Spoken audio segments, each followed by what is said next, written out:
Hello guys. Yes, चलिए start करते हैं। नाउ ये पर्टिकुलरली वीडियो मैं शूट कर रहा हूँ एक स्पेसिफिक टॉपिक के बारे में एक्सप्लेनेशन देने के लिए। Now lot of the students know already that in the taxation paper वहाँ पे एक शेयर पूल नाम का कॉन्सेप्ट आता है। शेयर पूल नाम का कॉन्सेप्ट बेसिकली सीजीटी के अंदर आता है। सीजीटी के अंदर जो शेयर्स एंड सिक्योरिटीज़ वाला चैप्टर है उसके अंदर share pool and matching rules नाम का कॉन्सेप्ट है।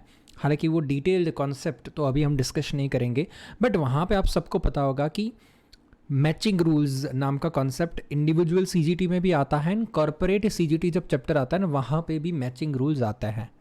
And I hope that you know that दोनों के मैचिंग रूल्स के रिगार्डिंग जो 3 बुलेट पॉइंट्स है वो दोनों के अंदर थोड़े बहुत डेफर करते हैं। हम खास करके आज ये सेशन जो कंडक्ट कर रहे हैं उसके अंदर हम कॉर्पोरेशन का जो मैचिंग रूल्स है उसके बारे में डिस्कशन करने वाले हैं। नाउ क्यों स्पेसिफिकली कॉर्पोरेशन टैक्स के matching rules? Because lot of the students are having issues with the index the cost and indexation allowance को हैंडल नहीं कर सकते हैं उस शेयर पूल के टेबल के अंदर। स्टूडेंट्स ये वीडियो तभी समझ में आएगा जब आपको कुछ बेसिक सी डिटेल्स पता है, तो क्योंकि ये वीडियो मैं बहुत ही niche segment and niche topic के लिए बना रहा हूँ। So the students who are just have just started the CGT or have just started the taxation will not be able to understand this thing. Okay, इस सिर्फ revision purpose के लिए बना रहा हूँ। जो स्टूडेंट्स इस टॉपिक के अंदर प्रॉब्लम फेस कर रहे हैं उनके लिए है। नाउ स्टूडेंट्स सबसे पहले तो एक बार रिविजन कर लेते हैं। Let's come to the revision aspect first of all and let's see that what exactly is the matching rules when we say that क्या मैचिंग रूल्स यहाँ पे है कंपनीज के रिलेटेड। नाउ कंपनीज ने बेसिकली यहाँ पे 3 मैचिंग रूल दिए हुए हैं शेयर्स एंड सिक्योरिटीज़ के लिए। The first of all you have to see that when you are selling some of the shares and then that shares has to be matched with some purchases और acquisitions. तो कौन से sequence में कैसे वो acquisitions को match किया जाए। First of all you have to check that कि आपने सेम डे में कोई एक्वेशंस किए हैं कि नहीं किए हैं एंड चेक करना है, ठीक है। सेकंड है, अगर आपको सेम डे पे कोई परचेज का ट्रांजैक्शन नहीं मिल रहा है तो you to go back, basically you to go back 9 days and पिछले 9 दिन में जाना है और चेक करना है कि क्या पिछले 9 दिन में क्या कोई परचेज का ट्रांजैक्शन हुआ है कि नहीं हुआ है। एंड लास्ट में कुछ नहीं हो रहा है तो शेयर पुल मेथड तो है ही है, which is nothing but the average method है। We are doing an average and we do compute the average cost of our shares.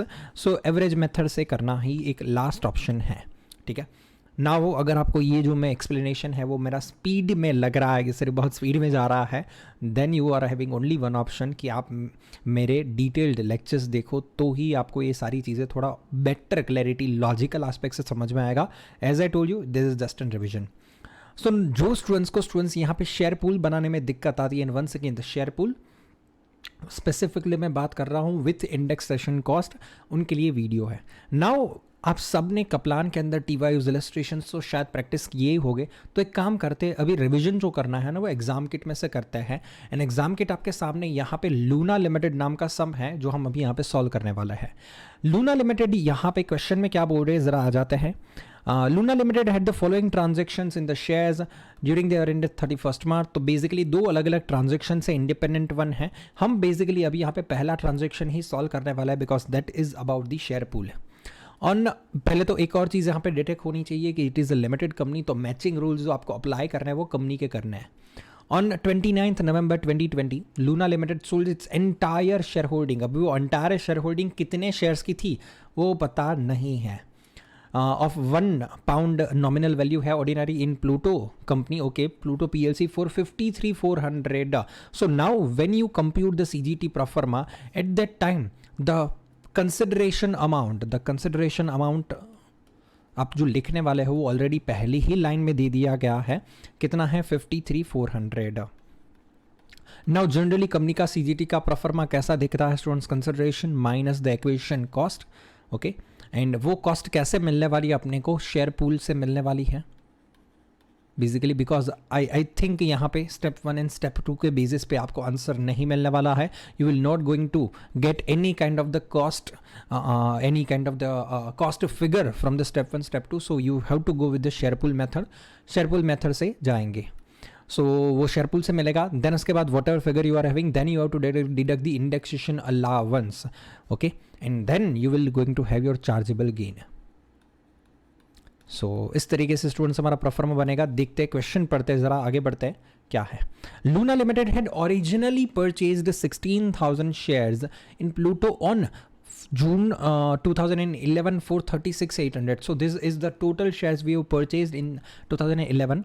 Then after in 2013 बीच में कुछ 22 में 2013 में 1-2 साल के बाद कुछ उसमें से 10,000 शेयर्स को बेच दिया गया है for 46,200 and assume the indexation factors are as follows. अभी जो स्टूडेंट्स को यहाँ पे इंडेक्सेशन अलाउंस के साथ थोड़ा दिक्कत आता है वो जरा एक चीज़ समझिए कि what basically is an indexation allowance. Indexation allowance gives you the benefit of the inflation. Now जो चीज़ जो शेयर्स, अगर यहाँ पे पूरा ट्रांजेक्शन देखोगे ना आप, तो मैंने एक ही बेसिकली परचेज का ट्रांजेक्शन किया हुआ है एंड दैट इज ऑल्सो 2011 में किया है। नाउ जो शेयर्स मैंने 2011 में परचेज किए हुए हैं ना, कितने शेयर्स परचेज किए हैं? 16,000 शेयर्स परचेज किए हैं। Let's not jump directly into the value, 16,000 share मान के चलते हैं।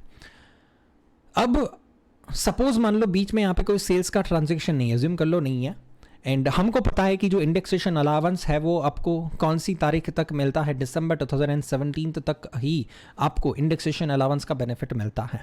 So now what does this concept mean is that कि आपको जो अपने जो 16,000 शेयर्स को परचेज किया हुआ है ना, उसको इन्फ्लेशन का बेनिफिट मिलेगा। 2011 से लेके 2017 तक आपको इन्फ्लेशन का फायदा मिलेगा इंडेक्सेशन अलाउंस के नाम के कॉन्सेप्ट के थ्रू, इंडेक्सेशन अलाउंस के डिडक्शन के थ्रू।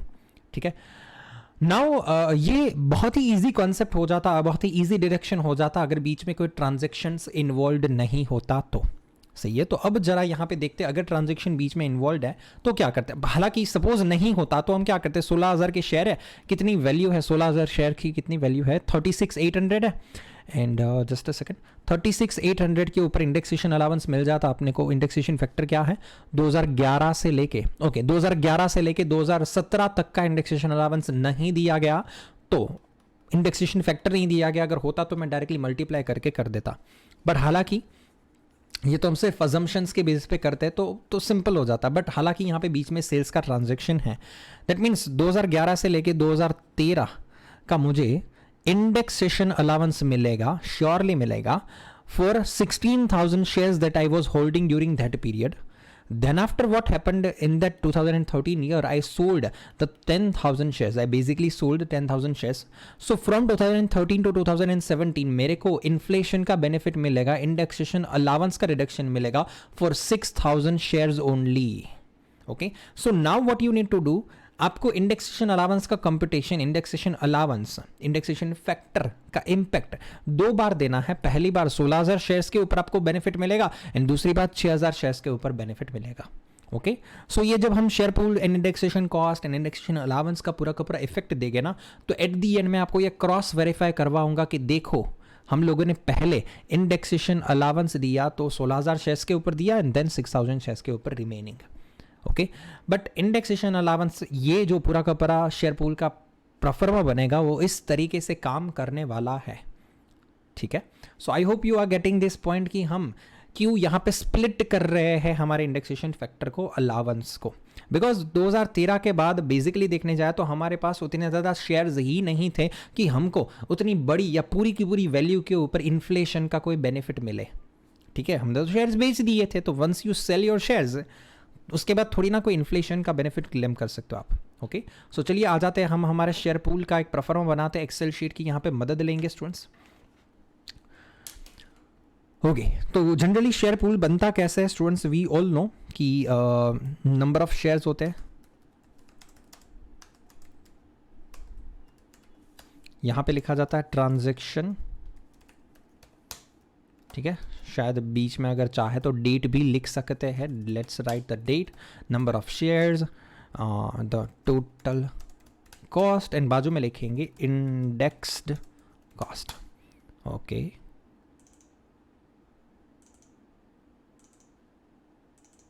सो सबसे पहले हमने हमारे पास परचेज का transaction in the year of 2011 में पूरी डेट नहीं लिख रहा हूँ, आई hope you will get it.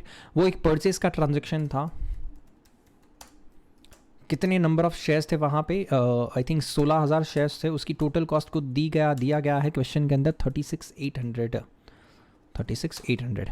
Now this is the total cost अपने को क्या करना है स्टूडेंट्स, अभी यहाँ पे इंडेक्स्ड कॉस्ट कुछ नहीं लेनी है right now. I don't know कि कितना इन्फ्लेशन का बेनिफिट मिलने वाला है मेरे को इस 16,000 शेयर्स के ऊपर। जब मैं 2011 पे खड़ा हुआ हूँ ना, उस डेट पे मुझे नहीं पता है कि मेरे को कितना इन्फ्लेशन का बेनिफिट मिलेगा, कितना इंडेक्सेशन अलाउंस मिलेगा। So temporary basically index cost is 36,800 temporary लिख सकते हो। हाँ, हालांकि अभी याद रखना मेरा इंडेक्सेशन अलाउंस अप्लाई करना बाकी है, फैक्टर अप्लाई करना बाकी है, ठीक है भैया। मुझे इस 16,000 के ऊपर 16,000 शेयर्स है, उसके ऊपर इंडेक्सेशन अलाउंस कौन से पीरियड से लेके कौन से पीरियड तक मिलना चाहिए, हमने अभी अभी पहले ही देख लिया था कि 2011 से लेके 2013 के बीच का इंडेक्सेशन अलाउंस मिलना चाहिए। सो इसीलिए स्टूडेंट्स आपने कप्लान वगैरह में देखा होगा कि what you are doing here is that indexation allowance जब ले रहे हो ना, तब इंडेक्सेशन अलाउंस लेना है up to the subsequent transaction. Subsequent event जब तक नहीं होती ना, तब तक आपको रुकना नहीं है। सो मेरा स्टूडेंट्स यहाँ पे इंडेक्सेशन अलाउंस जो क्लेम करने वाला हूँ वो 2011 से लेके टू सबसिक्वेंट इवेंट। अब मेरा केस के अंदर यहाँ पे लूना के पास यहाँ पे सब्सिक्वेंट इवेंट अराइज हो रही है, वो सेल्स की सब्सिक्वेंट इवेंट अराइज हो रही है 2013 के अंदर। सो 2011 से लेके 2013 तक का इंडेक्सेशन अलाउंस क्लेम कर पाएंगे। अब इसका मतलब ऐसा नहीं है कि उसके बाद का कोई अलाउंस नहीं लेंगे, नहीं नहीं नहीं नहीं नहीं भैया, ऐसा बिल्कुल भी नहीं बोला। मैं ऐसा बोल रहा हूँ कि जो 16,000 शेयर्स है ना, उस 16,000 के ऊपर जो इंडेक्सेशन अलाउंस क्लेम करना है वो तो 2011 से लेके 2013 तक का ही मिलेगा। Okay, so now what ever is the total cost, उसके ऊपर इंडेक्सेशन फैक्टर अपने को क्वेश्चन में दिया गया है 0.063 इंटू 0.063, 2318 का इंडेक्सेशन अलाउंस है। सो नाउ द टोटल, दस let's do the sum, 39,118 something is the indexed cost. Okay, यहां पे भी चलिए